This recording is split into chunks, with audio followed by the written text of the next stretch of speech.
healthy lighten up a chode. Hello and welcome to Husky Talk, Broker Than You. I am your host, the best podcast host in the universe, Steve Cully. I would like to thank our sponsors at Procyon Partners. Procyon Partners, one of the top 50 fastest growing companies in the nation. They specialize in wealth management, employee benefits, and retirement planning. President Sean Rabinowitz, proud supporter of Husky Talk, and he's going to buy me a Tesla.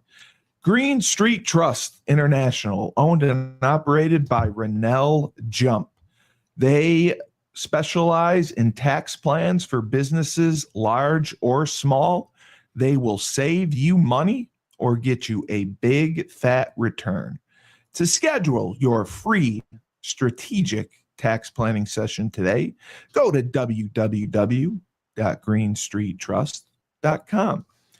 Dynamic Human Performance, owned and operated by Andre Dixon, UConn legendary running back.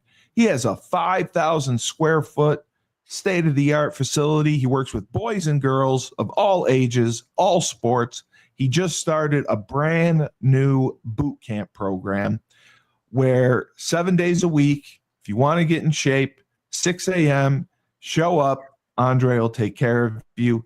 He has an athletic development program, boys and girls. You choose a sport.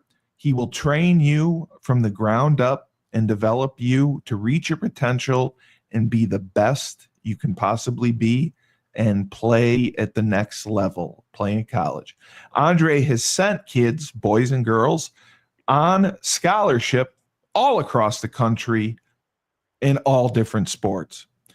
So to work with the best, Andre's in Hartford, Connecticut. Go to dynamichumanperformance.com. Down south, we have Julius Williams. Julius Williams, he runs the Trench Mob, trains offensive and defensive linemen. They are the best of the best in Decatur, Georgia. They compete in 5v5 tournaments, which is offensive versus defensive linemen. Julius is currently ranked second in the nation, and he is appealing this because he believes he should be ranked first. Unfortunately, there is no appeals process, so he will be stuck at being ranked second. They are currently going to college camps, and I am proud to say every single camp they attended, somebody received a scholarship offer. So that tells you the kind of talent that Julius is working with. They train several times a week, and they have sent players to Florida, Florida State, Miami, Clemson, Georgia, Tennessee, and, of course, Alabama. To work with the best, go to battleofthetrenches.com. And then we have, of course, the man himself joining us, Nedvonne Young, Fresh Fold Laundry Company. I love it. It is a high-end laundry service. You schedule, you book online, you drop your clothes off. They are washed, dried, folded for you at Land Speed Records. Land Speed Records. They also have an online subscription model, weekly or bi-weekly. They have deals for college students, any college students in the area just outside of Chapel Hill, Duke, North Carolina Central. There's deals for you. They have many, many services. Check them out on their website, freshfold-laundry.com. And for the man of the hour, too sweet to be sour, the king of real estate in Erie, Pennsylvania, Marsh, Laban Marsh. Laban. Brother, so good to be with you, man. It's been too long. Fresh, it is so good to see you, man. And I'll tell you what, I think we need to potentially franchise the Fresh up this way because, being in real estate – I mean, I think your service would be so fantastic for like anybody that owns Airbnbs because like I've done the traditional long-term rentals and what I'm finding with the market being strong as sellers, like we're liquidating some of our rentals.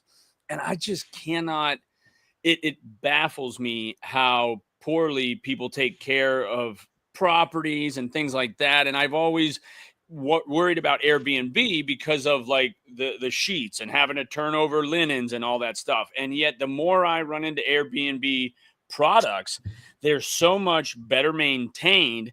But one of that thing, it's always been the linens. So I'm sure you guys would be able to accommodate investors and people who have properties, especially if it's a delivery service, man. Like if they know they're turning beds on like Sundays, Saturdays, I don't know if you're 7 days a week, but man, I would get something scheduled with you so that I know that one thing is taken care of. And then, you know, at my personal house, we have 2 washers, 2 dryers at opposite ends of the house. And my washer has been down for like 2 weeks now. I can't find a guy to maintain. Like the guy that came out didn't fix it, yeah. hasn't responded in three different attempts. And so it's like, dude, how, like, do you have a maintenance guy on staff? Do you work with the manufacturer to, when you have units go down, like, do your clients let you know, or how I'm curious about how all that works. So, I can address each one of the things you said. So a few things. One, in terms of, we're definitely a great service, and it would be a good service all about anywhere. Like there's probably some, not necessarily there's a similar type of service probably somewhere in your area. Probably, what happens is, or there's at least a laundromat, right? But what happens is the laundromat, they lose out on different opportunities because they just wait for people to come in, and they might do a drop-off service where you can drop it off, they wash, dry, fold, but that's it. So we kind of cater more to people that want, we try to save you time, right? We've done our research and look at the numbers. Like for a family of like 4, you spend the family they spend an average of about between 10 to 12 hours a week on some type of laundry, right? Whether that's washing it, folding it, picking up the detergent. It's 12 hours, right? I believe it. So imagine having that time. So the goal is we give you that time back, right? We say done for you in 4 minutes, right? So you book, you can sign up. It takes you less than probably 2 minutes to sign up and click to have it to schedule a pickup. And then you set it outside your door, you turn your head and it's gone, right? And we take it and we bring it back. It's nice and folded. You just put it away. So that's what we do. So, and then yes, we definitely are. We are great partners for Airbnb, corporate rentals, all of those types of things. So we're great partners for those. So, and because we're growing, we established partnerships. So we're able to offer other services. So I have partners, partners where we could do like the area rug. So like you guys probably real estate office, there's probably a custom rug in the front when you walk in. Yep. We've got 2 of them at each office. Marsh, right. So those probably 4x8s need to get washed, right? Yeah. So depending on the traffic, on how much traffic you have. So you can imagine a dentist office, right? They're probably getting it done every 2 weeks, once a week or something like that. And so we have partnerships to get those things done, the runners, towels, like we service. And they have dry cleaning now too. They partner. Yeah, we just picked up a dry cleaning partner, so we could do the dry cleaning. So we're steadily moving along. Nice. But just to touch on what you said in terms of what you're doing with your rentals recommendations. So on the real estate side for me, one of the things that we shifted to and we're moving towards, and I think you should do it because you guys have a bunch, is something I kind of mentioned when I said the kind of corporate rentals, either corporate rentals or where it's like long-term stays. So if you have a university, a major hospital, or something like that in your area, or a couple of major things within your area, people come in, right? They come in and they need places to stay for like relatively short term, 6 months before they find a place. And then you have traveling nurses. You have people. There's these opportunities where you can kind of cater just to like, look, I don't necessarily want to get, the long-term rentals, like you said, the turnover, sometimes in terms of the long-term, right? When you get your, all of the tax benefits and all that stuff you get, that's great. But sometimes depending on where, unless if it's leveraged, sometimes when you're doing that turnover, depending on how often you do the turnover is, you know what I'm saying, is a ton. How much people pay for paint these days and patching these walls, and it's always something wrong, right? So that's one of the things when I moved away from, I'm like, look, I'd rather have somebody in there for 6 months that's barely there because they're working. Yeah. They're gonna, you know, it's furnished, they're gonna take care of whatever they need to take care of. They're in and out, boom, gone. Yeah. And then and what happens is the numbers are crazy, like they're crazy numbers. Yeah. So I know I had a friend of mine who his wife is an administrator at a hospital in Georgia. When they moved down, the company paid for them to move into an apartment. It was a 2-bedroom apartment. They got 2 kids, 2-bedroom apartment. And they were there in that apartment. They were slated to be there for 6 months. I think they might have left a little bit early. Mm-hmm. But the company was paying like $4,000 or $5,000 a month for them. Yeah. So you can imagine that those numbers are great. Solid.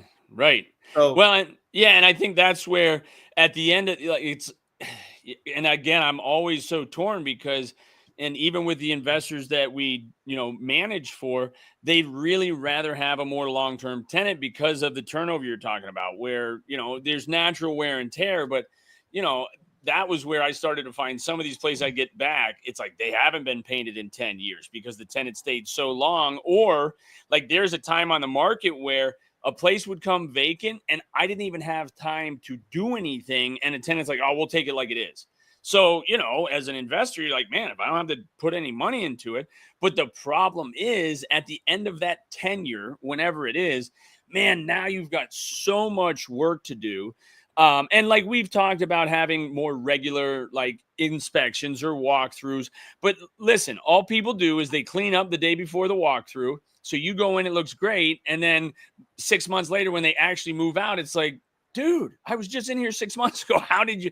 They can do it, and it'll take 6 days. I mean, and that is the biggest thing with screening tenants. And, one of the best things I'd ever heard was if you're worried about how a tenant's going to take care of a place, tell them that you will sign the lease at their residence currently. And now you get to walk in and actually see how they live, right? They don't think much of it. And we have an office space, so we like people to come into the office and seem professional. But if you're nervous about how a tenant might take care of a place, schedule the appointment to meet at their property so that you can see how they actually live. And now, thankfully, we've had some really great tenants that take care of it. They treat it like their own. But, when you run into a couple bad eggs, man, it's just like it really wears on you. But the laundry service and the linens are something where obviously, I mean, golly, I stayed at Airbnbs. I pray they're changing the linens, right? Like it's not just make it smell good and make the bed. Like they're actually washing and laundering them. But I mean, I just love what you're doing. Now, how long have you been? When did you start that business? It's recent, right?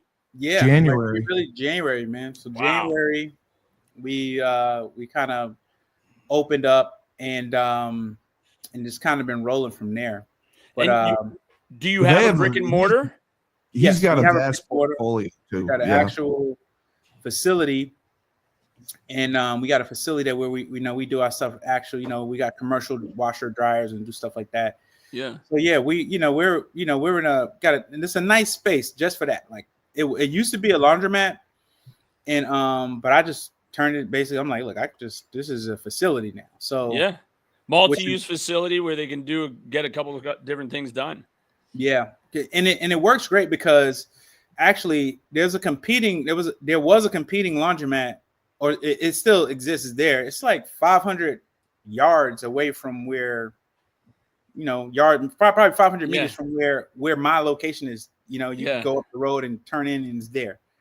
So now that it still drew clients, like people, it was there for like, I met one of the previous owners who had it for like 28 years. Wow. And he was fine, even though it was another laundromat up there. But I did not want to deal with all of the different headaches that happen in the laundromat. Like with a laundromat, you have people who are very possessive of your stuff, right? They're like, this is my machine. And you're like, they're just there every other Tuesday or whatever. And they act like and they get into it, people, and they don't follow rules. They throw whatever in the machine. Your machine breaks down. You got to get it fixed. And to your point, when you were asking me about, do I have like a tech? I have a maintenance tech, and I found a great guy out of Raleigh. And man, he comes in. He's kind of on demand, so I call him when I need it. Nice. And so I don't have to use him. I don't need to call him as often as I would if I had a laundromat, right? I see. Because you're there overseeing it, using the machines yourself, where competent people are. So you're not and that's kind of like the rental side, right? I mean, I loan homes out to people, and you come in and you're like, how did you even break the banister, dude? Like, well, you guys WWE wrestling cage match. So I guess that's true with everything, and how to mitigate that, I think, is first, like you're saying, hey, it's your stuff. You want to take care of it, and, doing it the right way, and then keeping an eye on it, because we've even talked about like storage units. And one of the things I always heard about having storage units is that you really want to have an office up front just in case anybody needs something. Because you have these storage units in the middle of nowhere where you get a gate pass or whatever. But I've always heard having like management within the facility, which it sounds like you have, like you use your laundromat facility. Can other people can come in and use it, or no? They just like you do all the laundry. Yeah, see, that's nice. They do it all. Yeah, we do it all. Nobody comes in. We started doing drop-off service. Like we just have kind of limited drop-off hours, because our main client, we want to just focus on people who value time. So we have a certain client profile, and our real client profile is people similar like us, family of 4, 5 or 4 plus, right? Yeah. Where I just went to a client. To just follow up with a client yesterday, and this is the kind of, and because it's all up for us, is really about service. Believe it or not, a client left. It was we missed a sock, mind you. I drove back to this person's house to return it. I said, I know it's your kid's sock. I'm just returning your sock. I did this yesterday, so I had a pickup that wasn't that far from their house, but the husband who initiated the things with us, he's like on call. He's traveling the country or whatever, right? So he can't get a hold of him. So I was like, look, I'm just going to go ahead and return this sock. Maybe something good comes out of it. Something great came out of it. So nice. I returned the sock yesterday, and the woman, she's like, oh, I was just asking my husband, who do we use to do our clothes? I was trying to she's like, we're about to go out of town, and then she was trying to find out what are all the stuff you do. I was telling her everything we do. And we got to talking, and she was just sharing ideas. And she was like, do you know, like, you do anybody else in the neighborhood? I said, no. She was like, I know everybody. Like, oh man, there you go. Like, I know everybody. And she was like, I know plenty of people in here that would love this service. Would love it. Yeah. She was like, I'll look you up. She was like, I'm gonna, I was like, I said, can you help me? She said, yep, I can help you. She was like, give me one of your flyers like right now. So I sent her a digital copy. She said, give me a digital copy. She already started telling, and she pulled up at the next door for her neighborhood. Yeah, it was like 1,200 people, and it's like 1,200 people, and she was like, "Yeah, our neighborhood is about 300 homes between these, in our neighborhood." Yeah, and I was just like, "Look, what I'm saying, like just being being like a sock, service focus, bro." Right? But that wins people because so many people are like, what's the big deal? You can get a new pair of socks. Bro, that might have been a pair of socks that their grandmother gave them that's no longer around. That means a lot. Like it doesn't even matter, man. It's theirs. The mistake was made, and you made it right in a way that, under promise and over deliver. And it sounds like that's exactly what you're doing. And then I think the biggest thing for that, like when you have the opportunity for such a large growth, because we tell a lot of our agents, like they'll send out a mailing that they want to get a few listings, and they might carry 2 or 3 listings at a time. It's like, okay, well, if 8 people call you to list their homes, like, are you efficient enough with your business to be able to handle that? So some of that, I think, and as long as you're upfront with them, you get 300 new clients come in, that might put a strain on you for a minute until you get it going, but you can never turn down opportunities, dude. Like, take as many as you can. And again, you hope you don't have to deliver a sock every time, but I think you do that one time and you realize how important service leadership is, dude. And I think, especially with you being the owner, I mean, it's like, whoa, you didn't have one of your guys drop it off. It's like, it means so much to people. And going back to that time value ratio, again, your time's as valuable as anybody else, but the fact that you thought it was valuable enough for you to show that level of service, I mean, it creates what's called, I can't remember the author, raving fans. And this is why I always try to hype businesses, because I want people to hype my business. But it's like anything else, the law of reciprocity, dude. Like if you want more people to hype your business, start hyping other people's business. You know what I mean? Like it's the best way to get it going, and then delivering that level of service. Because there's nothing worse than having expectations that, oh, this is going to be my answer. And then like I've had contractor after contract. Oh, yeah, I can get that done in 3 days. 30 days later, it's like, bro, no, this is not how you do it. So I think, again, following up on what you say you're going to do is number one. But, yeah, it's like Uncle Phil used to say, right? Don't talk about it, be about it, right? Yeah. I mean, and that's it, dude. You put that one foot in front of the other and treat people the way no one else has treated them, you'll win a client for life. There's no doubt. Plus, as soon as you treat one client bad, 100 people hear about it. You can treat everybody great, and they might spread the word a little bit, but you got to watch out for that negative one, because that'll hurt you a lot more than the others can help, it seems. So I commend you, dude. That's just outstanding. What is your radius then? Like how far do you go out? I mean, so I know you're in Raleigh.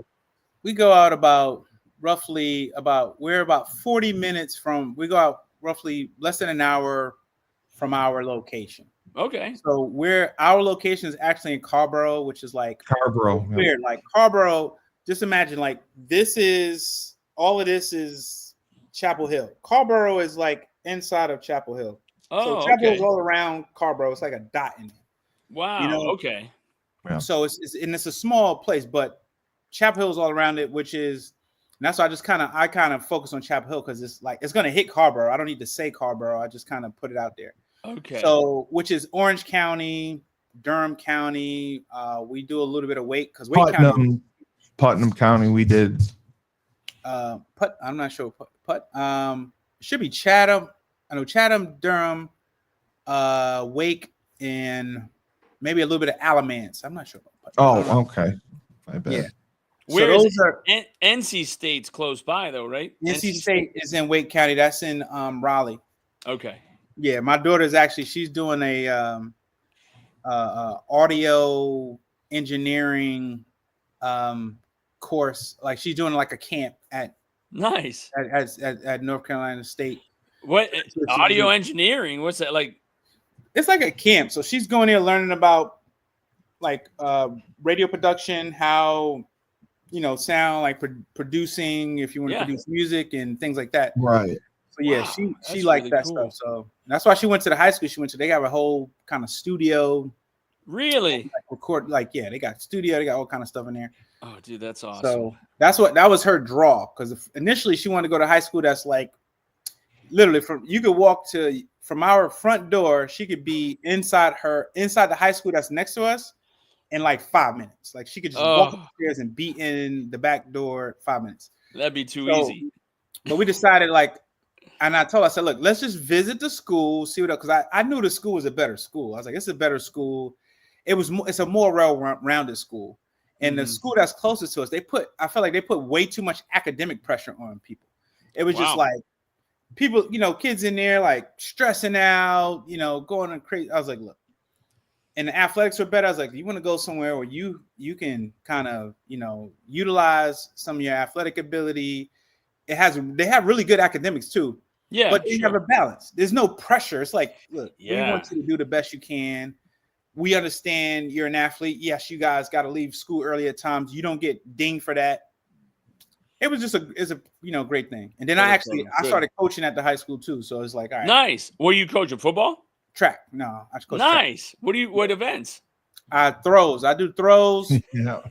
I'm the throws coach at high school, and then for the club, there's a club team out here. Nice. And I coach. I coach the jumps. I coach high jump. I do some throws, and I do high jump. I Nice. focus kind of on that. But yeah, that's what I'm doing, man. Yeah, that's great, man. Yeah, actually, and real quick, I'll give a shout out. Andrew Dubbs, who ran track at UConn, he was just named the head coach of Arizona University. Oh, There's another great throws coach that was Wildcats? there at another great throws coach that I think he was at LSU. I think he's at Alabama is Derek Yush.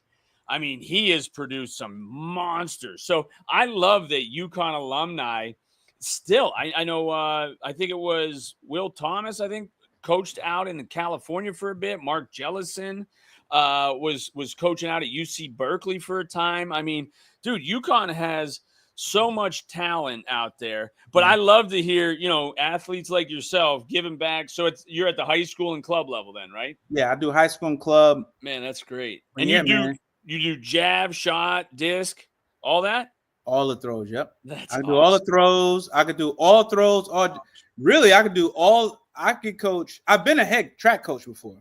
Oh, I didn't know that. Yeah, I was head. So when I went back to after grad school at Florida State, and I went back to New York, I was assistant head football coach like my first year at my alma mater. I was the head girls track coach, and then the following year, I was the head football coach at another high school, and the head track coach. Wow. So, dude, that's awesome. Yeah, that was crazy. I was like 25, 26. Back when you had that energy. Yeah, back when like he still has it. Crazy. So, but yeah, so that was kind of what I did. In to your point, man, it's some great people out there. Like I got to shout out Glenn. Oh yeah, Glenn out. So Glenn is in Cali. Yeah, he is. He coached in high school. And so when I first started coaching, because I know there was a need when I was in Maryland, and I was like, hey, I was like, let's throw our note. So I hit Glenn up. Yeah. Glenn sent me some DVDs, gave me some pointers. We got on, that was my kind of initiation to throws. And this was back in Maryland. This is back in like 2015. Okay. Something like that, 2015, 16.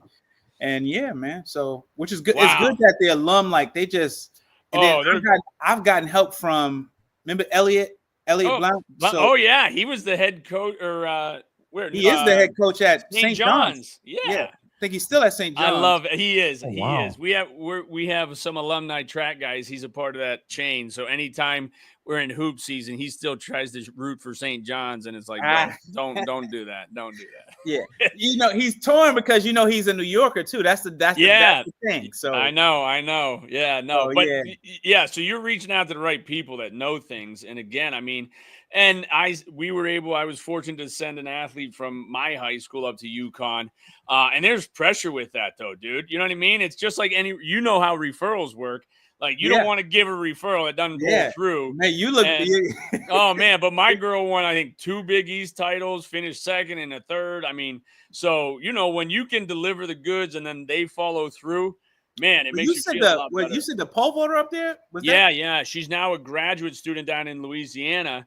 But yeah, she graduated from UConn. I want to say in this spring. Technically, she January. Was done in September. Yeah. Oh, January. Yeah. Right. So I think she went up and walked in May or whatever when they had that. Went back up to campus. But yeah, and I mean, listen, because of Title IX, she was on a full boat at UConn and delivered. So.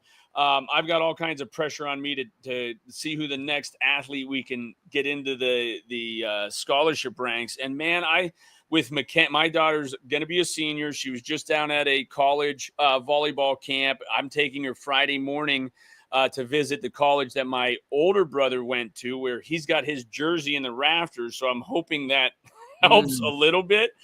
But man, it is daunting. Like I wanted to go to college. I wanted to play sports, but this whole process is so far beyond what I remember that so different. It is so different. And a lot of sports, I think baseball seems to be like the only one where, you can come out of high school, be recruited, but like football and basketball anymore, like you got to go to probably a smaller school before you can get up to the bigger ones because they're just not even looking at high school kids anymore with the portal. They're not taking freshmen. No.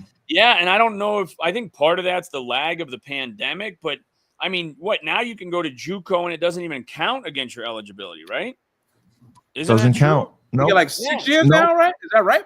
Yeah, it's something like that. I mean, you're gonna have think they Lou count Wagner's 1 all over year. the place. Oh, 26-year-old God. Lou Wagner after the military. Yo, I talk to Lou like They're once a week. yeah, do they're you? actually trying to get 5 years of eligibility approved, Man. full through, no red shirt. So you can have 5 years to 6. play. It's gonna be a 6 for 5, like how we had 5 for 4, right? It's 5. No, it's just 5 for 5. Oh, No so red shirting. 5 years. Really? There's no red shirting anymore?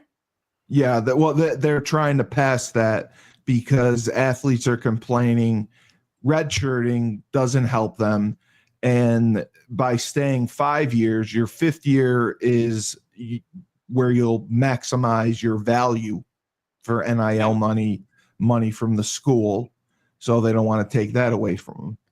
And like I said, our quarterback is on his 8th year of eligibility. Dude, that is which I don't know how he pulled that off. I mean, that had to be has to be the pandemic. But and Fresh, Steve and I have talked about this before. My concern with this portal and everything, like, I don't know how many employees you have, but like when you look at employing kids, and yes, they were D1 athletes, but like if you see that they were at 3 or 4 different schools, like, isn't that going to make any boss or owner a little leery about their loyalty? I mean, and again, I know that doesn't determine everything, but I just feel like so much of this, and we talked about this before too, when I lost my starting role to Roy Hopkins when I got burnt deep because I bid on a run, and like I didn't think, oh, next week I'm going to transfer. Like, I'm just going to work harder. But it's like these kids, they just throw in the towel. They're going to go someplace else. And then the statistics of how many kids are in the portal and how many kids get left behind, I can't even believe it. I can't imagine being a parent that gave the kid the okay to go to the portal and then now either has to, buck up for what they're going to pay, or if they just don't there has to be a story done within the next 5 years about a reflection on all that's happened, from 2020 to 2030 in the NCAA, and how did we go wrong? I mean, the parents are representing the kids in a lot of cases for the NIL stuff, which has caused a lot of the issues. They think they're with this, and and I mean, how many attorneys are making out on all this? That's the thing. There's no regulation on NIL as far as agencies and attorneys. So the players and the families don't want to hire anyone because they don't want to give up that percentage. Right. And the percentage for NIL is 20%. Most agents will take, which NFL's 3%. Yeah, dude. I mean, I don't even know where you can pull 20% in any industry. Oh, he's like representing as an agent. He's trying to do it. Yes. Yeah. He's trying to do NIL stuff. He had the top wide receiver in Maryland that just signed with Northwestern, but the mother did not want to hire him to do the NIL stuff. She wants to do Lundy it. was out in that makes for uncomfortable conversation. I thought he was somewhere else. I thought he was in Arizona, then he went to Maryland. Yeah, he was in Arizona. Yeah. He got sent back to Maryland. So he's in Maryland. He had the Maryland State Player of the Year. And I was frustrated because he took him to UConn. I thought you said that. Yeah, and they said we're not recruiting high school kids. We're not. He met with Kashif. Kashif was great with him. Kashif Moore, the wide receivers coach. Yeah, he didn't even get to meet Mora. Wide receivers coach now. Yeah. He didn't get to meet with Mora. He went to practice. Baylock gave him a tour, and he was on his way. And he was offered at Maryland, Duke, Northwestern, and I believe Indiana. And he ended up signing with Northwestern. And now it comes down to, it is. But, the money wise, starting July 1st is going to be the first time that universities can pay players up to directly. 20 million or something. Is 20 million is the cap for all, but it's for all sports that they can pay. And the only schools that have that kind of money are the SEC and the Big Ten. Yeah, because of their TV deals. So Title IX just filed a lawsuit against the NCAA because women's athletes aren't going to get paid the same as men. Well, is it based on revenue? Is it based on revenue finally, or no? That's the thing. Title IX, when it was written, was never written with. They never contemplated athletes would be paid. Yeah. So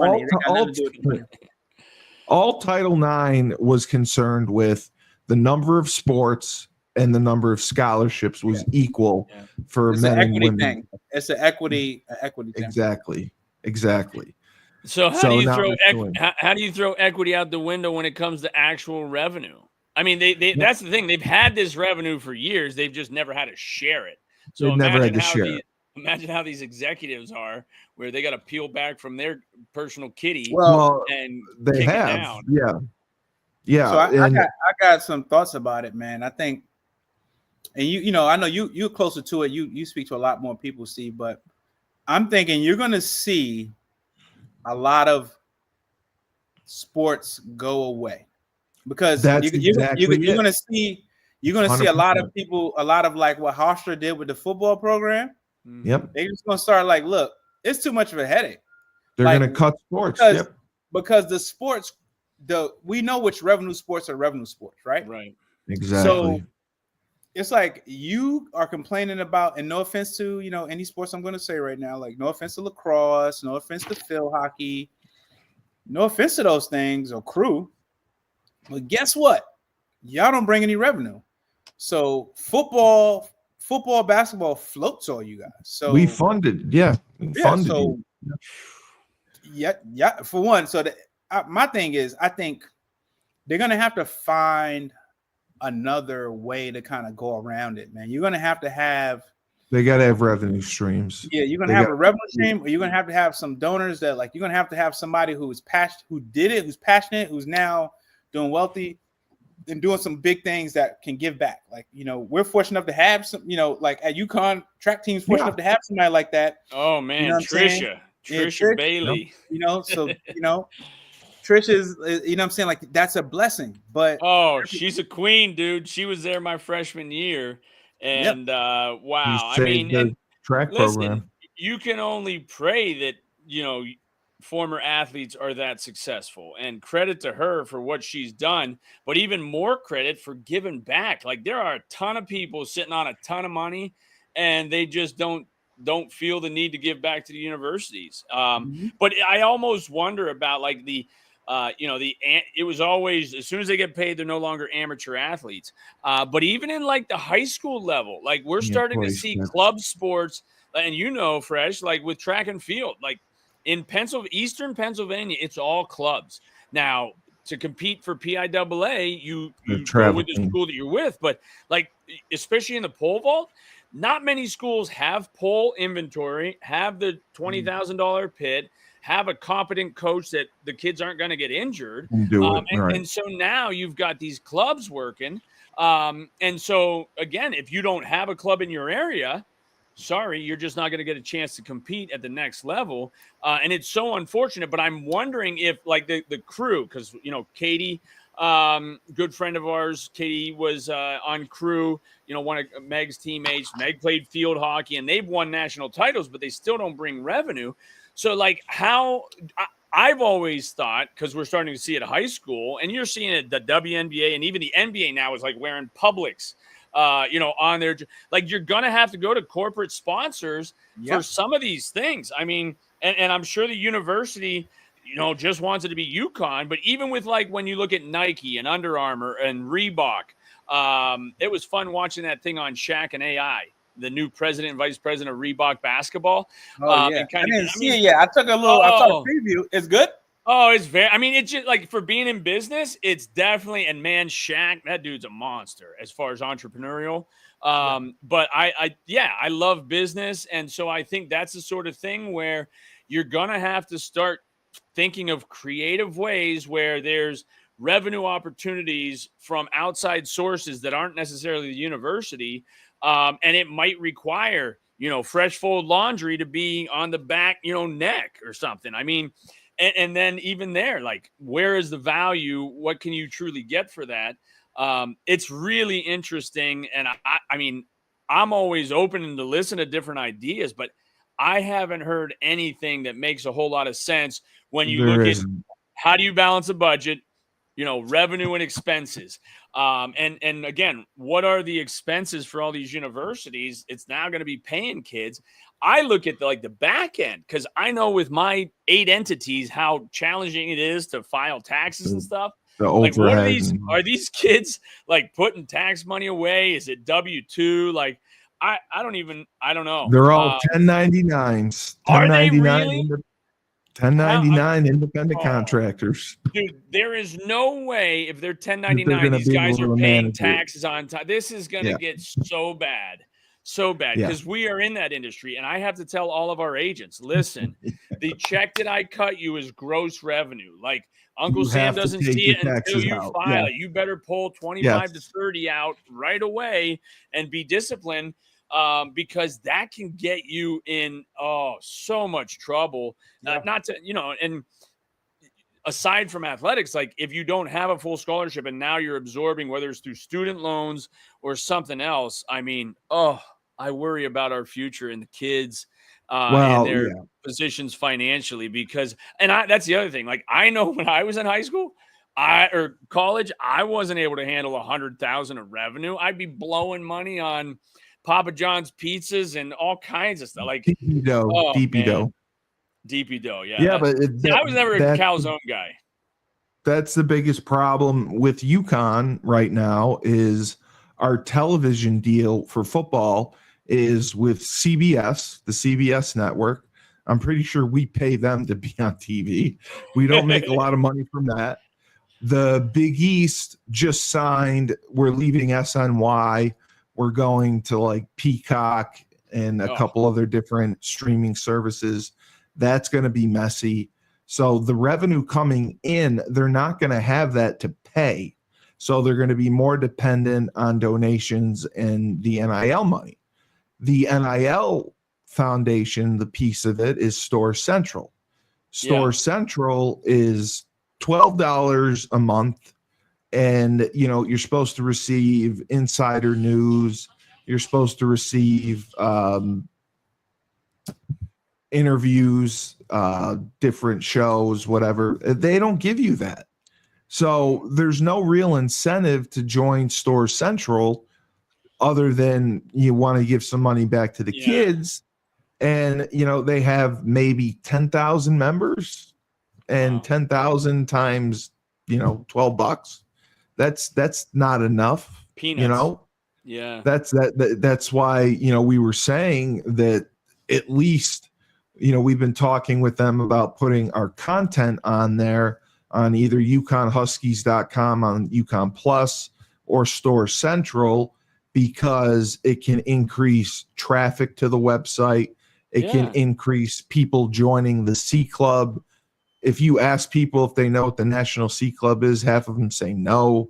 That's the biggest factor. My wife and I are C Club members. We have been for a while. I am too, but most people don't know what it is. You're right. You are correct. And I don't know what it does for me outside of, keeps me connected to the university. They're supposed to be passing you student athletes who are graduating that would be interested in real estate.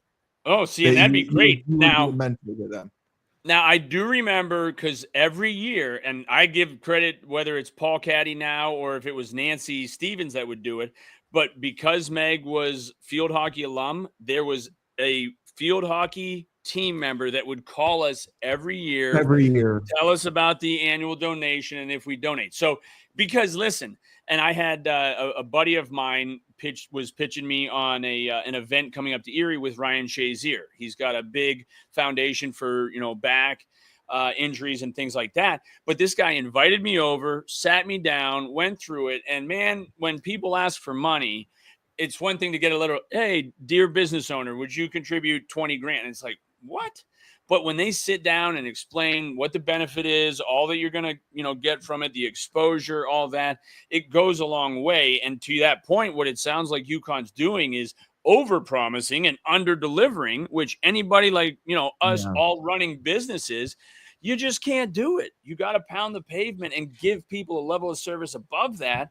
And it's not hard to be a UConn fan, but it does get frustrating. Like, why don't I know when the golf tournament is? You know what I mean? And the fact that I don't even think 80-year-old, yeah. Well, but how do you not, dude? It's almost July. It's got to be done. It's got to be in July because by August they're running. Nah, they must not be having it before it was in June. Because I remember it was around. Yeah. It was usually when I went before it was on like the 8th or the 9th, like the week before my birthday.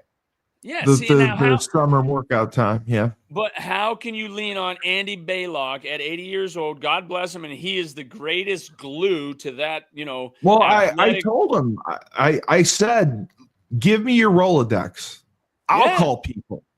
I'll ask for donations. I'll ask for C Club memberships. Yeah, because even Kevin Freeman had said, like, I'm in over my head. Like, I need help.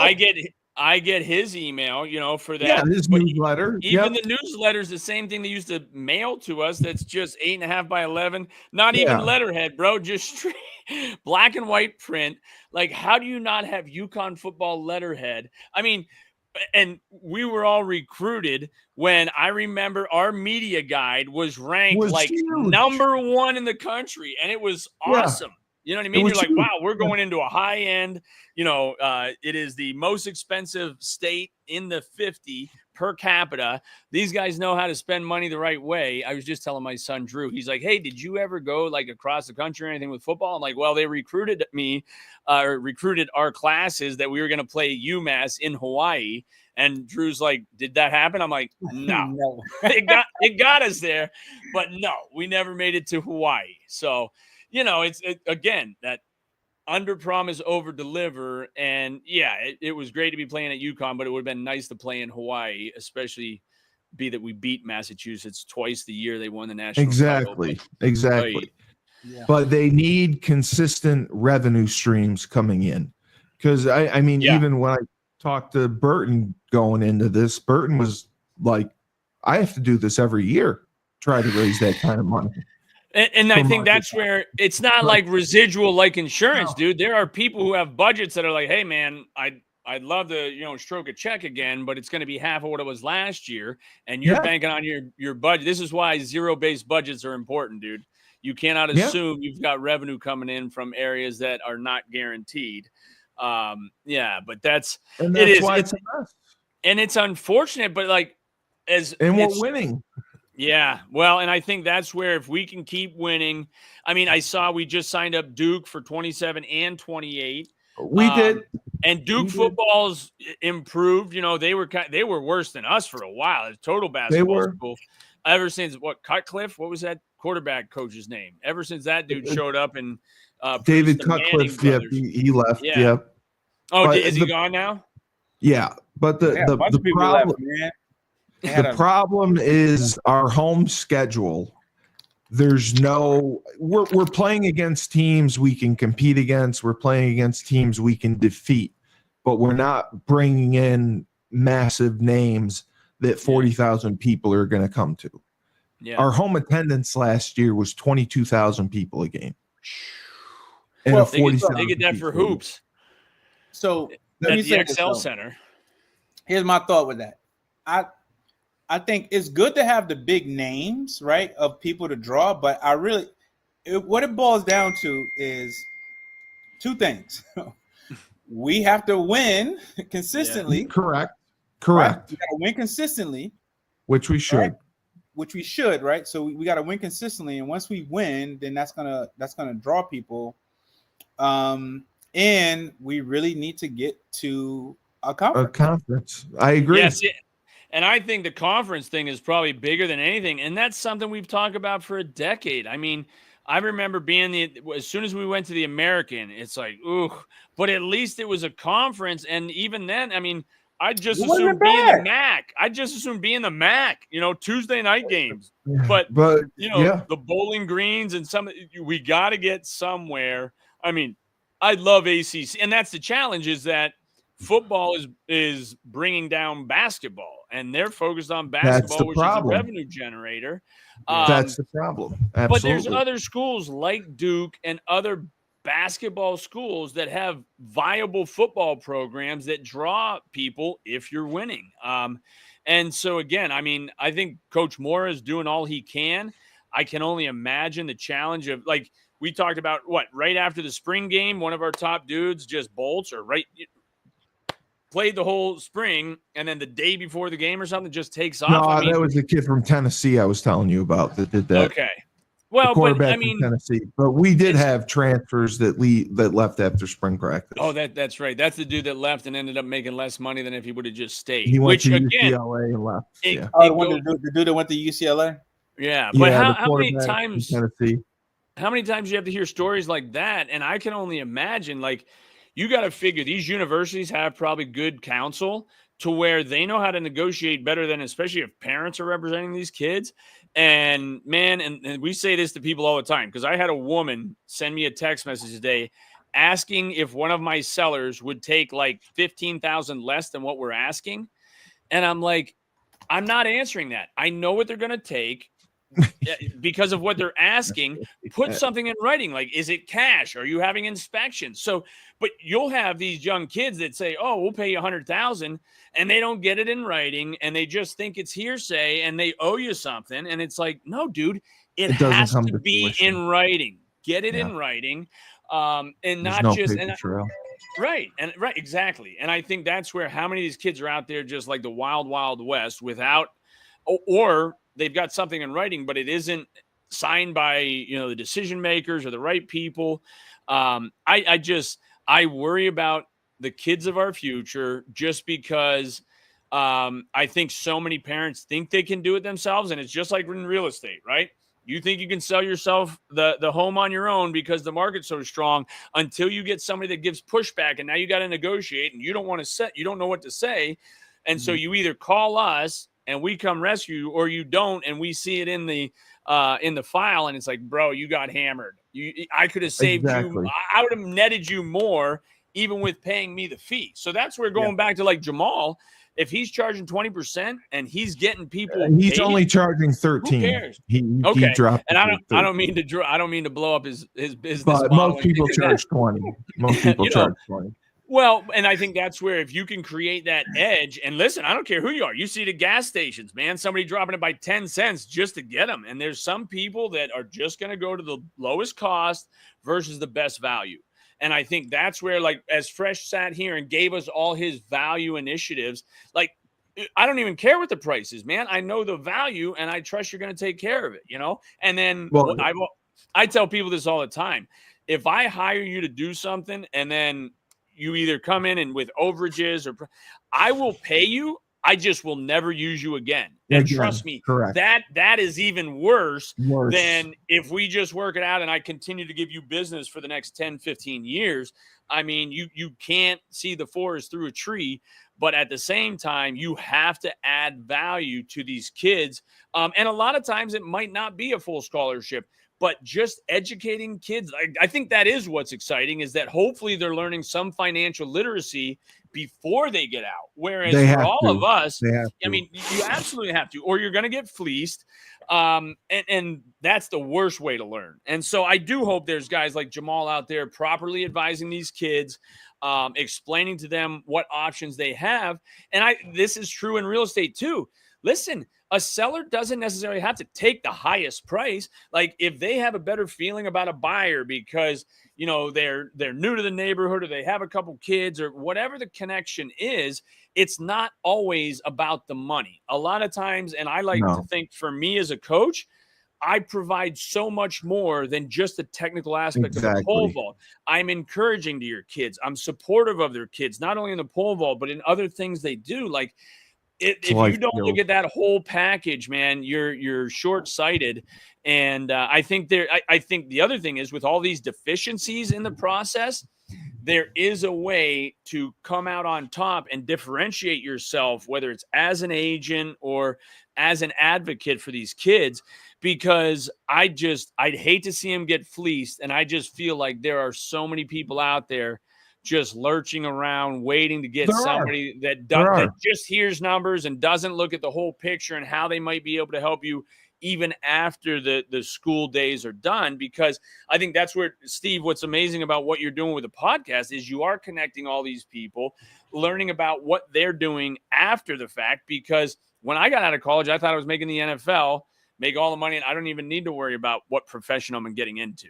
And then you realize that it's like, oh man, it can end with injuries or, whatever it is. You have to have a backup plan, and you don't have to know what it is, but you have to know that this might not last forever, and understand how you got to start building your skills outside of the realm of athletics. And a lot of that is communication.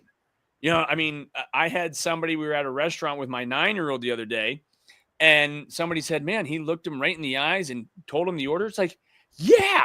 What do you guys do with your kids? Yeah. Like, please tell me you don't order for them. Yeah. Oh man. And with devices and technology, I worry that some of these kids, especially when they're good athletes, they think that's going to get them places. It's like, hey dude, if you can't look coaches in the eyes, communicate, and don't be, I think one thing I learned from a coach, and especially from Randy, I will respect you as a coach as long as you respect me as an athlete. Because, back in our day, there was a lot of these guys that just jam it down your throat because they were in charge. And it's like, hey, bro, I remember Darrell Bevel was awesome. He was always very respectful, open-minded. Yeah, and that's where, he picked up Aaron Rodgers, I think, when he was at Green Bay. I mean, he's done so much. Yeah, so I think coaches like that have so much of a bigger impact. And I don't know if it's because, Darrell was young and so he seemed to relate better. But we've all experienced those different level of coaches. And I think, again, that's my concern for kids these days, is that they're just chasing the money and they're not even looking at the quality of the coaches they're going to be around. And then the same thing, that law of reciprocity. So now the coaches don't have much regard for the kids because they know that this is their third university and they're going to pour into them for them to leave. So it's for 1 year. I don't know how you fix it. I really don't. Here's I'm gonna chime in on this one. And so I would say this. So I look at things differently. How, and I think you'll agree with this, right? You don't try to pigeonhole your kid to just do the one sport, right? You're like, hey, you're like, try this. Right. Hey, you do your thing, right? I see your son and your daughters play different stuff. Yeah. So what happens is, even though you figure out, all right, when you go to college, you usually going to go for one sport and kind of stick it that way. But in light of some of the things we heard you talk about when Steve, you were saying all right, JUCO might not even count. So here's the thing. And I think I mentioned this last time we spoke, Steve, was I am a super proponent for the trades. The trade 100% are where it's at, right? So Laban if you says the same thing. So while we process, I'm like, look, I was already trying to encourage kids, look, go seek a trade, because a kid can go and be a plumber's apprentice for 2.5 years and be making 6 figures by year 3.5. Easy, and they can pick their work. They can pick their clients. There's so much. Pick and choose. HVAC, plumbing, all that good stuff. So here's the thing. In junior college, and almost all the junior colleges, they have these trade, not even degrees, it's certificates. That's all you need. Yeah. All you need is a certificate. And a lot of times they help you find work or find someone to work up under. Yeah. And I'm like, if you're telling me a kid could go to this junior college and still play football, but then they could do this trade or go play whatever, or don't play sports anymore, just go do this. Yeah. Go do this, stay in shape, and then try to, whatever, walk on or whatever, or do whatever, but guess what? You're going to have this skill that skill set that nobody else has. So I think that is at least something that I do as a coach, encourage kids to do other things. For one, do other stuff. Don't just focus on this sport that I'm training you in, or because you Right. think football, I'm like, look, you need to find out about these different things. I was like, you could go do this stuff and do extremely well. So it's trades that people can get into, and if you know, like that you could just do, especially like if you're an adrenaline junkie and things like that. Like I was telling Steve the other day, one of our former teammates, Ezra Carey, this dude is he works those high like 120 feet up in the air power line the power lines. Yeah. So he does he's done those types of things. Oh. He's a great person to have on too. He's very entrepreneur. He's a bunch of different opportunities and entrepreneurs as well. So I'm just like, imagine like you're adrenaline junkie, you want to do that stuff. All right, they'll pay you big money, 300,000 in 6 months or something like that. Something crazy. Yeah. It is those high risk jobs, man. Yeah. And then the thing, what's good, and like in like a lot of industries, athletes are really well because in what we did, we have to pay attention to detail. We can't just like, if you didn't do something right, like you when you say you like, oh, you said you lost your position to Roy because you made a mistake, right? The mistakes happen, but guess what? I know you ain't making that mistake anymore, right? No, but those things carry over. You know, like to measure twice and cut once. Yep. For the rest of your life, you're like 100%. You got burnt enough times to go, look, I'm not doing that. So know, now it's like this is life. I can't miss to make sure I do the clamp and the safety clamp every single time, and that's valuable because now you want to make sure you make it home, especially once you start having kids. You like now you got another motivation. Oh yeah, less liability too. I mean that's the other thing. Yeah, reduce your liability. So again, Fresh. No, I just wanted to ask you because I know you've been doing this for a while. You have built quite the portfolio over the years. You've gotten involved in different things in different industries. I just wanted you to talk a little bit about that before we get going, because it's amazing what you've done. So from what do you in reference to what? Like real estate and So real estate, man, we've been fortunate. And it's when you kind of look at it, and I'm probably Laban can relate to, like you start out with like one and then two, and the next thing you know, it's like, oh, now you have a portfolio. Right? Exactly. So and I would say we initially started our first, we had a co-op in Brooklyn. Oh, nice. So we had a co-op in Brooklyn. That's where we lived. When I went back after grad school, we lived in an apartment for a little bit. Then we got a co-op, which is like a condo, but it's like different rules. So we got a co-op. You own shares instead of actually owning the real estate. Yep. So, and this co-op is right across the street from LIU Brooklyn campus and about 3 blocks away from the Barclays Center, before the Barclays Center was there. Okay. Wow. So we got it before the Barclays Center was there. Yeah, there you go. So let's just say once we sold, we were fortunate. And that was, that's a part of like that American dream where it is, where we were able to take that and start to kind of go into other things, diversify. So even in the process of living on that, I did my first short sale. Did my first short sale in actually in Baltimore. I got a row home in Baltimore. And that was number 2, right? That was the second thing while we still owned the joint in Brooklyn. And then after that, man, we just kind of built up, and I brought land. I brought land in PA. I brought land in the Poconos. Yeah, there you go. And it was funny. I brought some land out in outside of Tampa. It's in Northport, and Northport outside of Tampa. And it's funny, like you know how real estate works, right? Sometimes it's like this is like it's not a big deal until it's a big deal, right? Yeah. Right. So, and I remember, and one of our teammates, loving to death, Timco, right? Oh yeah, Big Timco. Ryan. Okay, Big Timco. I told him because they're from out there, and I was like, hey, I brought some land out here, and I told him it wasn't, and he laughed at me. He was like, oh, it's in Northport, like that, So I said, yeah, I'm just gonna hold on to it, man. I got it. I brought it out of the office. I was like, I'm gonna just hold on to it. And I kid you not, like right now it's in a place where it's development and stuff happening. Yeah. So now like this land that I got for, you know, A song. Yeah. Right. So, and now it's like, all right, I'm just waiting. It's prime to probably the next 3-5 years. I could probably build something and make a nice piece of something. Nice right. profit, And then just yeah. kind of, and then Absolutely. so the goal is just, you know, sit on that, pay the taxes or whatever, and just kind of do that. So that was like number 3. And then we just started making bigger moves. Right. Then we started multifamilies, you know, duplexes, stuff right here. Cause so my wife's dad is, he's been in the real estate game for like over 40 years. Right. Nice. Yeah. So start out as he's an appraiser. Well, yeah, he's still an appraiser. So he does valuations. So he's going to know value immediately.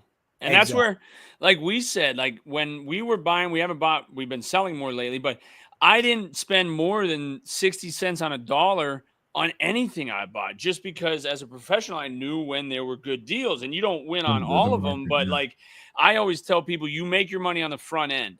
And like what you're saying, the best way to describe that, when I tell people, like, how do you get started investing in real estate? It's like, how do you eat an elephant? One bite at a time, dude. But there's so many people that are like, oh, I want to own a, 100. Well, they're impulsive. Yeah. Well, but they don't even want to then risk buying a duplex. Like they want a 100-unit portfolio, but it's like they don't want to do the work that a little duplex takes. And that's where, like, you got to get your feet wet, and then you have to have systems in place. I mean, that's the only reason you can have multiple businesses is if you have systems in place with the right people, implementing it the way you want it. But it is amazing, isn't it? When you look in hindsight, like, had you not made that move, or you listen to Timko and now you don't buy it, and what does he have to say 10 years later? Oh, yeah, sorry, dude. Like, no, bro, you killed this deal, and I was making the right move. Yeah, I mean, I think that's where, and my wife says that a lot, because even within your own family, like, there's people that are going to doubt you. Like I tell my brother Levi, man, if I can sell him on a dream, I know it's going to work, because he will do everything he can to shoot it down. But like, that means I take every deal to Levi. And if he's like, yeah, that sounds pretty, like, I know it's a good deal. You know it. See, that's the thing. So, and what you end up having and what I found over the years was you already had mentors. You had mentorship. So you need, and the thing is, his family was involved. In this real estate game, it's a team sport, right? 100%. Right. You were fortunate enough, kind of born into it, right? And you had people that's like, hey, like, like whether you didn't want to, and I don't know how back in the day, you might have been back. Some people like this, they are around it. They just kind of take it for granted, don't pay attention to it until it's like, till it hits you. And it's like, you've been teaching me about this since I was a kid. And now I know, and now this makes sense. I didn't have that, right? So, vicariously, you got to learn vicariously through others who are doing it right, and that's where the Proverbs, right, say that seek advisors, dude. But I think the biggest challenge is, but know the advice. Like if you're talking to Timko and he says no, it's like, well, what kind of, like, have you ever bought anything? Well, no, but I've heard it. It just sounds dumb. It's like, bro. What kind of I think is that? Again, and not throwing no shade at Tim. I'm just saying it's a prime example of touching on what you said. Like, you have people that right? People you cool with, family, friends, that they only know what they know. We all only know what we know. So when you don't know, right? And what he knew was that, like, that is forest area is just nothing out there, right? So it's nothing out there. That was nothing out there 15 years ago. Right. Yeah. Now it's like, okay. And I started to see it start slowly. And I was just following Google Earth at the time. Yeah. Right? So it's like, now it's just like little by little. So it was big, and then it just started shrinking and started seeing more and more development. Now it's like, this is one of the last piece of little raw spots in Florida. So now it's like, okay, hey, I'm telling you, I probably get a call or some kind of spam. Somebody wanting to buy it, every day, every single day, right? Yeah. Somebody, and it's always a low offer, because I don't pay any attention to it, because they're like, they try to get you on the phone. It's not even them. They get some other company. Hey, and then solicitation. Because I tell them, I said, look, I hit one just for fun. I was like, look, whoever this, I said, look, just don't give me no fluff about anything. You just throw a number out at me. Yeah. I said, throw a number at me, and it needs to be above market. Yeah. If you can't do that, then don't. Why are you reaching out? Don't waste my time. Yeah. Right. Because that's awesome. So it's kind of one of those things where and then and you just kind of grow, and then we went in just to kind of add on. We've added more and more units over time, and let's just say we got a nice portfolio where we own in different states where we have residuals coming in from exactly to Texas to North Carolina to Florida. I mean, having those multiple streams of revenue are important for a couple of reasons, and one of them is because there was a time where the multi-units, they were having a hard time, they just weren't available. Then the single families were oversaturated. So I think when you have a pretty diverse portfolio, it enables you to ride the ebb and flow of the changing in these markets. Because we did college rentals for a while, and then the universities implemented new policies that pulled kids back on campus that we had to learn and pivot because there's nothing you can do when they're creating policies. Was that pre-COVID or post? No, this was like 10 years ago. Yeah, it was before COVID. Pre-COVID, okay. What happened was the university had some additional land, and so they started building dormitories, right? And so what are you going to do if you have dormitories? You're going to require kids to live in the dorms. So they required any kid, any freshman or sophomore, they always had the chance to live off campus, but now they required, especially the athletes, freshmen and sophomore, to live in the dorms that they just built. And they could do it. So I think that's the other thing, like you're saying, watching, whether it's on, dude, there is so much information on the internet now, whether it's Zillow, Google. I mean, there's no reason you can't be doing your research and projecting, kind of having some idea and then being patient. Because to your point, I bought an 11 unit 12 years ago. And after we did, there's a $3 million funeral home across the street that got built. Another collision company that built like a $4 million facility right next to me. And now I'm the ugly duckling on the street because these others have developed nicely, which positions mine if I want to sell to something bigger. But I think you're right. If you can, especially if it's a cash flowing asset where, okay, yes, someday this might be something different, but if you can buy something in the right location that things are going to expand out and eventually hit that, you just have to have the patience and proper advisors to, mentor you. And then I think you always take things with a grain of salt, even professionals. I mean, the reason we call this broker than you is because I'm a real estate broker, and Kiyosaki always said, be careful because a lot of brokers are broker than you. And then the other side of that is like me being sick the last 2 weeks. It's been terrible. And even with my back being in pain. And then I meet up with this guy who's talking about Ryan Shazier. I'm like, bro, I have no back pain relative to Ryan Shazier. It's always relative, right? It's always relative. There are people far more broke spiritually, mentally than I am. And so I need to lean on the gratitude of great people like yourself, like Steve, who, I mean, just having, the conversations with Steve on the regular basis continues to uplift me. And in fact, the other thing my buddy said, he's like, hey, I hear you keep talking about a business coach. And I'm like, oh yeah, man, it's been the best thing I've had. And he's out of Charleston, South Carolina, Trevor Cornell, shout out to him. And it's like, he holds me accountable. He has a bird's eye view. He's a third party outside seeing what I'm doing. And he can be critical of some of the things I'm doing and keeping me back on track. So it's just like when we were athletes, dude. You got to find mentors and people that will hold you accountable, support you, but also question you. Like, not everything is a home run, and you need somebody, just not a yes man. You want somebody that's going to scrutinize it like my brother Levi does, or even my wife. And then you got to get good at negotiating that out and selling it better, dude. So, man, this has been great to have you, Fresh. I love it. I got to see now I'm going to start. I got to get down and visit you. We got to get Daryl Woods on here too. He was. I did talk to him. His daughter was playing hoops at the same location as my son during the Big East baseball tournament. So we went to a UConn baseball game together. Nice.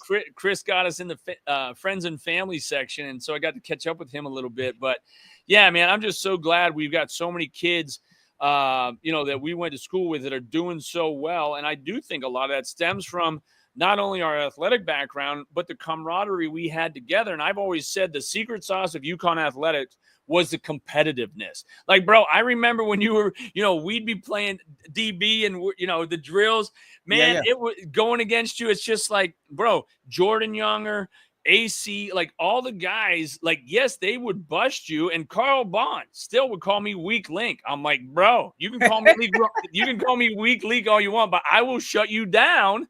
Yeah. And I will shut you down. Even if you get me once or twice, I will get you. So I don't take it personally. I just use it as fuel. And I love all the brothers that we had the chance to play with, and to see everybody successful with their own kids. And that's what's crazy now. Like Rob Long having his son Champ going to I always forget. He just transferred. Yeah, he's down here by me. A&T. He's 40 minutes from me. Man, that's awesome, dude. Yeah, so I hit him up. I said, hey, let me know you need anything. So just know you good. If something, just holler if you need anything. Yeah. So I just kind of told him that. And it's funny how that works too. And actually, I have a friend of mine from college. Her daughter went to A&T too. She's like I don't know if she's a grad chancellor, but she's at A&T as well. So it's the same thing, from high school. Like, hey, you need something, just know you got somebody that I'm 40 minutes away. Like, if anything would ever happen, like, yo, somebody kid gets stuck at the airport, something happens, they can't get anything happens. Even though, a lot of times, some people don't take you up on stuff, but hey, that's all you can do though. You're there, you're available, man. That's awesome, brother. So that's why I kind of did that. Let me ask you a question. So this is a real estate related question. So I want to get your thoughts about it. I know my thoughts. So now, so you have your portfolio, right? I got these different things that I think about in different strategies. How do you feel about holding on to a property, but leveraging out, pulling money out to invest in other things, right? Say you got, so speak to us to how you feel about it. Have you done it? And we're, your pros and cons about what you feel about that or something. Yeah, I'll tell you specifically, my wife and I, we own 2 little Cape Cods on Marsh Street. I said, I'm going to buy them on Marsh Street because they're never going to name a street after me. But these are right in central city of Erie, close to a lot of amenities, close to the zoo, close to the high school. And when we bought them, man, we probably bought them in 05 and 06. So what's that, 20 years ago now? So we put them on a 15-year note. And at like year 12 or 13, where they were almost paid off completely, we looked and the rates were still strong. Like it would have been, I think 2021, where rates were still. So we refinanced. They were almost paid off. And at the time, these homes, we bought them for $55,000 and $72,000 in 05 and 06. So pretty inexpensive. Well, they're in 21, they were worth like 115, 120. Right. So we owed, I think, 10,000 on one and 8,000 on the other. And so we literally went to the bank and I said, I want you to appraise these at fair market value, which ended up being 115 and 120. And I said, they'll only let me take 75% loan to value LTV because they want to keep that equity in there. So I said, I want to max out my loan to value, the LTV. Give me 75% of 115, give me 75% of 120. So we did that cash out refi. We stuck that money away, and then my wife and I went and bought other properties with that money. Now, there's a new loan against those when it's like, well, we could have just been cash flowing free and clear with no debt service. But the whole point is the interest rate we got in 21 is 4.5 on commercial real estate, which is unheard of. So now I'm to the point where we put those on 15-year notes in 21, so they won't be paid off till 36.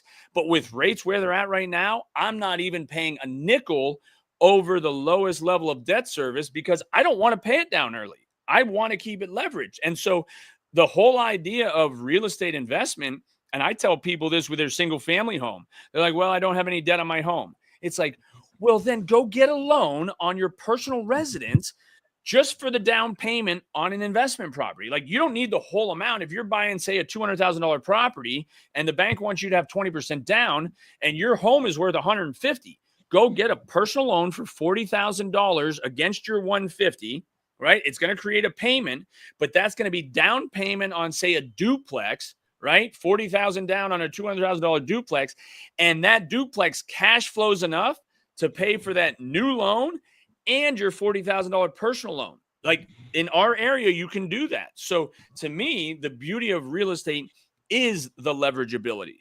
And I know, like, I have a couple of our agents that they're just debt averse. So they would rather have no loan against it and they get the cash flow, but they are losing out on the interest that you get to write off for investments. Yep. And so that's where it all kind of rolls back to the tax incentives between the depreciation of a property and then the interest, taxes, things like that. So yes, I have done that a number of times. And the only challenging thing is that it takes time. Right. My wife and I had 2 other properties that we had a blanket loan on. We sold one of them, but the other loan that's left is still paying for both. So it's going to rapidly decrease the number of years left on the mortgage. But it's like, well, we still cash flow. And if we want, we can, again, refinance and go buy something else. And the refinance is paid by the new cash flowing asset along with the one that you just refinanced. So it's really a game of math. But I do lean on, the value of the tax benefits of real estate ownership. What's up, Link? Almost done, bud. Not yet. I'll be right back up. Yeah, okay. All right. Yeah, we got the kids coming over to vault tonight. So we got the little ones that want to get in before the seniors. But yeah, so that's definitely a move that most people, and again, right now it's not happening as much because if I've got a 4.5 interest rate, like I'm not going to refinance into what commercially might be 7.5, 7.9. Like that's where, if the math works, okay. But if it puts you into a negative cash flow position, it might not be worth it unless that asset is going to appreciate in value so much that it doesn't hurt you. We don't see rapid appreciation in value. So as you get down that, you start having the tenants pay down that's what I love, OPM, other people's money. I'm using the tenant's rent to pay my debt service. And if there's money left over, it makes sense. But when people say, well, I don't really invest because I don't want to fix a toilet, I'm like, they are buying you a house. Yeah. Fix the toilet. Find a plumber, somebody in the trades that can fix the toilet, because these people are saying, hey, I'll pay your entire mortgage, all your taxes, your interest, if you just let me live in a house that functions. To that point, so when you were saying like, all right, cash flow, and I'm like, people got to understand, when you're saying cash flow, all you're saying is somebody else is paying for everything. I'm managing it. Yeah, you're managing it. Your cash flow is all the debt service, everything is being covered by your tenants, and you have additional money left over. So that's one thing. I'm gonna give you another little kind of a different add-on to another way to look at it. So you could do what you've done. Another thing you could do is not cash out refinance, but do a HELOC. Right? Do a HELOC, a line of credit. Yep. Then, which is great, like the line of credit, which opens up a whole bunch of other doors. I'm not gonna get into everything it opens up. But it opens up an opportunity for you to take, like you same way, take some of the money, equity. Take some of the equity. You can go ahead and put that as a down payment. Now you just have now you have whatever you got the second mortgage. Basically, it's the second mortgage. What you ever got the second mortgage or HELOC for, and you can use that to do a bunch of different things. Invest in other things and do stuff like that. So then I'm about to say, so that's another way to use the same strategy, but now it's like you didn't refinance, you didn't restart the clock, if you will, right? Because what happens is when he mentioned like to cash out refi, he started a whole new clock. So now it's like 15, 30, whatever term he did all over again. But let's just say if he had it, he could have, like, if he's like, yo, you had a 15-year note on it, now it's over. Now you got no note. What you could have did is just straight got a line of credit, and that would have took the play. You could have put that in the first position, and then paid everything off, and then now you're just paying into that line of credit. Now your line of credit is first position. Now you got basically not a blank. For whatever the amount is, you can use that to do whatever you want to do, and you still, you own that house outright now. You don't have it's not sitting out there with the bank. So It is, but so many of these banks scrutinize, especially real estate investors. I mean, we provide a personal financial statement to them annually. But like when we first started in 2007, which this will never happen again, but we had a partnership that walked into the bank and we told them what we wanted to buy. And they said, well, how about a 300,000 unsecured line of credit? And I'm like, yeah, let's do it. Like unsecured, it's not tied to any assets. Like those days are long gone, and that's where I worry that people trying to start an investment now, it's got to be so challenging because almost everybody wants 20 to 25% down. And back in the day, I got something for that too. So here's the cool thing. So you have kids. I'm gonna assume. Yeah, like right? 529s and stuff. Yeah. Right. So no, not 529s. You have insurance? You have whole life insurance? Yep. Just a straight. Do you have like a? Oh, now you're getting into my wife's category. I do the real estate. She handles the insurance and all that other stuff. But this is why for one, this is why we marry people smarter than us, right? Yeah, married up for sure, bro. Right? We marry people smarter than us. Same here. And then, so what I was getting into, so you could utilize your whole life policy, IULs and things like that.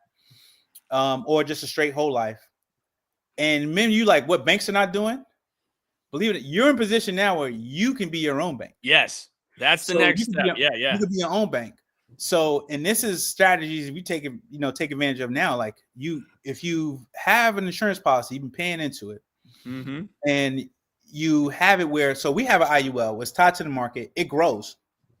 You're going to get to it where basically it's fully funded to a point to where you don't even got to pay. You don't have to pay into it anymore if you want to, and it's just gaining, and then it's compound interest. Oh yeah, so it's crazy, right? And it just balloons, and then you can actually get new policies and fund them.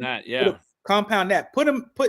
Take the money from this. All right, I got this cash. Yeah. Instead of putting your cash into the bank, I implore people: do not put your cash into a regular bank. Put it into your own bank, which is your insurance policy, that you can have 10+% interest compounding. Yeah. Let your money sit there because you can extract it the same way. You tell me this. Have you ever gone to the bank and tried to get more than probably $20,000 at one shot? They don't even have it there, bro. They don't even have it there. So the same, they're going to tell you, all right, it's going to take you what, 3-5 business days. Yeah. You can get a check from your insurance company in 48 hours. Yeah. Well, and I know like my wife created Laban Marsh Enterprises for me and Megan Marsh Enterprises for her to start that being our revenue, right? Instead of paying Laban and Megan with our Social Security, like you're paying the enterprise. So, and that's where it is. I mean, you can get so deep into the weeds. And listen, for a large portfolio, you have to. Like you just have to keep growing that knowledge and that information. But for people that want to get started, sometimes they look at that big picture and it's like, oh, it's too daunting. And that's where I go back to, how do you eat an elephant? One bite at a time. Start, because I've had people come up to me and say, hey, should I start an LLC? I'm like, well, what do you own? Well, nothing, but I want to be, I'm like, oh my gosh, dude, you don't even own anything. You're worried about creating an LLC? Buy something, create the LLC once you find it to put it in there. But there's 100 ways to skin a cat. And I think the most important thing, and a great disclosure, seek proper advisors like a good accountant and probably a decent attorney. Although I'd say accountant number one for sure. If you don't have a good accountant, they are going to jam you up bad. Yeah, but, I think I would say, just to add to that, I would say you want an investor-friendly accountant. Right? Oh yeah. If they don't. Yeah. Somebody can just know the basic numbers. They giving you these basic write-offs. I've had accountants where I'm like, I know, like, wait, what about this write-off? What about that? Or show me your portfolio. Like, could you mind sharing with, like, I've had people before, like, I won't use somebody if they don't have a portfolio themselves to, you know what I mean? Like, if you're not doing what I'm doing, how are you going to understand how to file for me? Right. And I'm not just saying the letter of the law. I'm saying in your experience, the letter of the law doesn't always describe some of the quote loopholes that we can leverage or utilize just by being in this industry yourself. And that's where my wife has always been great as a loan officer for investors because we're investors. We know what the bank's going to look for. Like, you're going to have to show us all of your Schedule E's and all of that stuff. And if you don't even know what that is, it's like, oh boy. All right. So, and there's such a level to investing. And again, it's like anything else. What's the risk? And then what's the reward? And even with like partnerships, there's people that poo-poo partnerships. I love partnerships because it reduces my risk. Yes, it might reduce my profitability, but to me, it spreads it. You know what I mean? Man. That way, if something goes wrong, I have other people to lean on with me, and I'm not out on an island, trying to scramble and fight. So I'm a fan of partnerships. They don't always work out, but when you've got good and integrity in your partners and everything's transparent, the beauty of real estate is it's numbers. It's not emotion, dude. Like, get estimates, figure it out, what's fair, and make it work. But I know we're at about 90 minutes here, dude. Fresh, you're the man. You no, I told you. Man. He knows this stuff.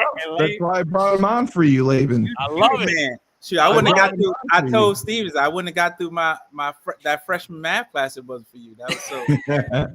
I told him. Fresh, back to that. Fresh has done so well with his business, his portfolio, his real estate. I figured he's the perfect guest for your show, and he's so knowledgeable. So it was a great fit. But not only that. Fit. Fresh has always been high spirited, like always smiling, always being positive. 100%. And dude, more than, especially having the right advisors, bro, you better have hype men. And I'm not saying blowing smoke, just people that encourage you, dude. You need people to encourage you. And I think, again, that's where, as much as we would razz each other on the football field, we always had each other's back. Always. I mean, that was UConn. Like, you're wearing it. I got the same shirt, family, right? And I always say that 1-2 family on 3, 1, 2, 3 family. I miss that a lot, man. Breaking those huddles. Yeah, I missed the who's your friend? The who's your friend? Teammate. Oh man, that was it. That's awesome, bro. Well, Steve, thanks, bro. As always, putting this all together, man. You're the man. No, it was well worth it. Very knowledgeable. We had a good crowd. A lot of people interested in learning from the both of you. And again, congratulations. We're seeing the success of our alumni, which is awesome. Love it. Yeah, love it. And we're working to bring it together to build that network so everyone can do business together, make money, and be successful. That's our goal. Yeah, so keep doing what you're doing, man. Appreciate you so much, man. Yeah, for sure. The glue. Steve and Andy Baylock. They're right there. That's great. Put me with the 87-year-old. I love it. Bro, listen. If I can make hold on to Andy for as long as we can, man. Dude, that dude is. If I make it to 87, as healthy as he is, as knowledgeable as he is, with the memories he's got, yes, it's amazing. Yeah. It's amazing. For the man himself, Fresh, Nedvonne Young, Freshfold Laundry Co., freshfold-laundry.com, and Laban Marsh, the king of real estate in Erie, Pennsylvania. I'm Steve Cully, the best podcast host in the universe. Remember, when life gives you lemons, don't make lemonade.